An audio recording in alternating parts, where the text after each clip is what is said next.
Ready? 1, 2, 3, start. The food situation has been eluding solution for a long time. We have had deficits for a long time. We have had to import 3 to 5 million tons a year.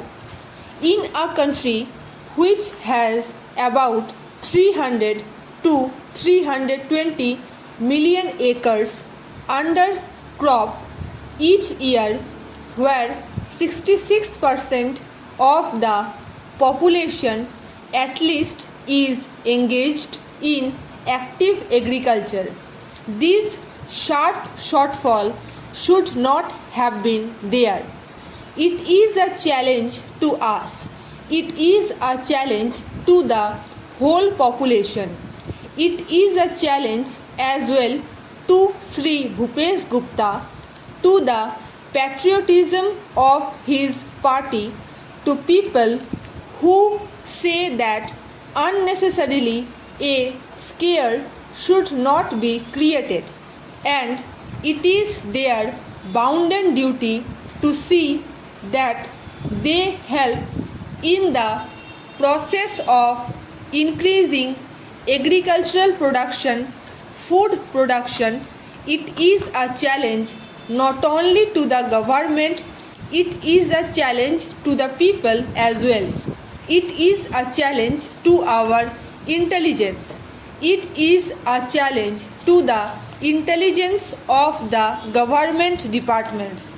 It is a challenge to the efficiency of the ministers. It is a challenge to the patriotism of the people as well.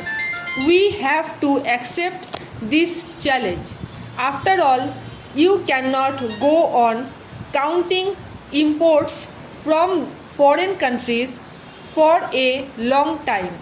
Imports may not be always to our disadvantage, as I am going to show. As the House knows, PL 480 is not entirely to our disadvantage, because those PL 480 funds are used or deposited within the country and are used to our benefit on a corresponding about being deposited by the government. Although in the food account they are a debit for a country, they are an asset because they got spent for the use of the country, for libraries, for universities and for other things. So in that way it has not been a disadvantage, but the very fact that we import food grains is a challenge to us, which challenge must be made.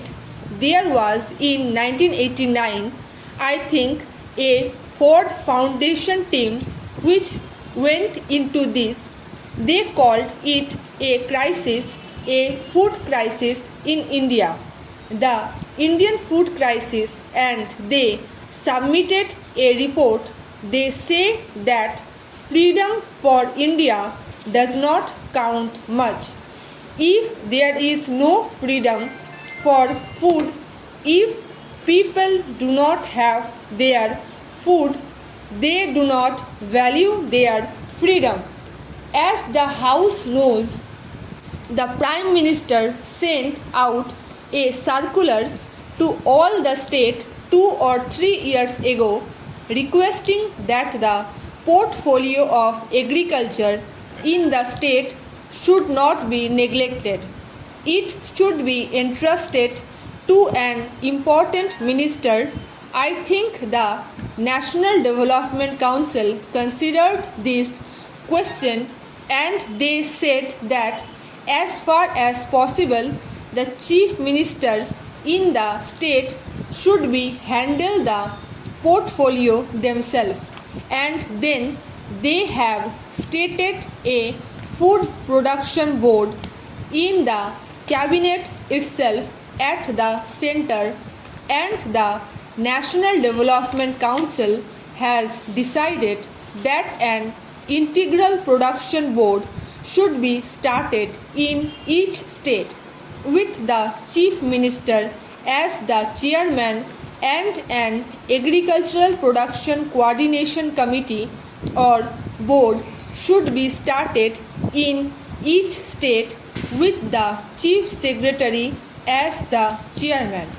They have started an agricultural machinery board for supplying machinery.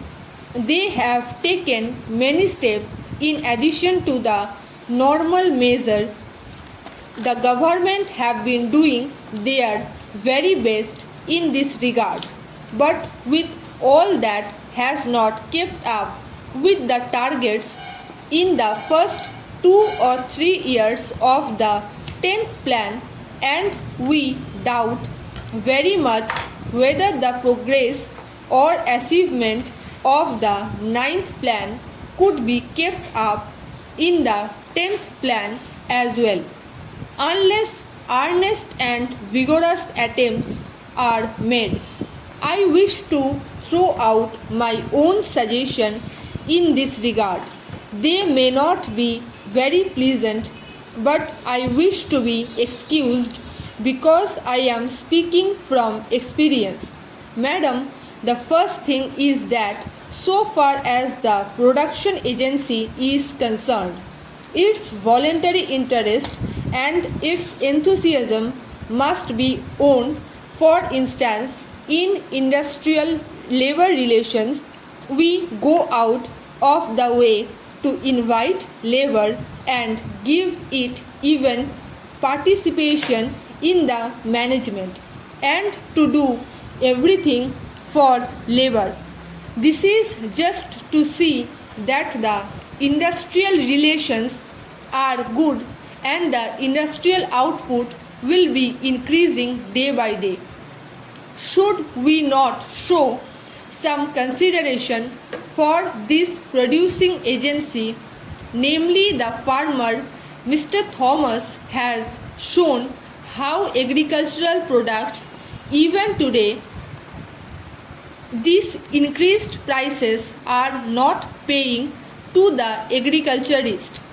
He has shown that very correctly, and everyone who has intimate connection with agriculture at least will agree to that, and if at all anything, this is an underestimate, not an overestimate. When that is so, how can we expect the farmer to produce unless he is enthused? Madam, in the Nation Council, the farmer is nobody. The Planning Commission has nobody to assist it in this regard. One who can bring to bear practical experience of rural condition and of agricultural condition on the deliberation of the commission. Stop. Ready? 1, 2, 3.